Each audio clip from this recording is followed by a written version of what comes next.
Here's the truth that kind of surprises early stage engineers. When your team is small, total freedom feels like speed.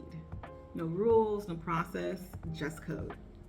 Until a few months in, you realize things aren't moving faster at all. They're actually moving apart. Let me give you a simple example. Engineer A builds attached scheduler service using REST and a relational database. Engineer B, at the same time, builds a notification scheduler using message queues and NoSQL. Both work fine now, but 6 months later, dun, dun, dun, you onboard Engineer C, who must touch both systems. So you try to extract some shared logic and hit two different patterns.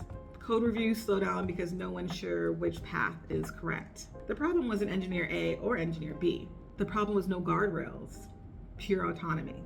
And I'm not saying that you need a bunch of process. I'm saying early stage engineering needs MicroStandards. Small shared agreements that prevent this kind of drift. And for this example, the MicroStandards could look like this. A default integration pattern, so using REST unless there's a reason not to. A shared rule for introducing new infrastructure, i.e. if you want to add a new queue or a new data store, we should debate it first. 3, a preferred primary data store for new services. 4, a common service template. So new services look and behave similar. Directory structure, error handling, config patterns, you get my drift. Again, these aren't constraints, they're leverage. They let your team move faster together as opposed to faster in different directions.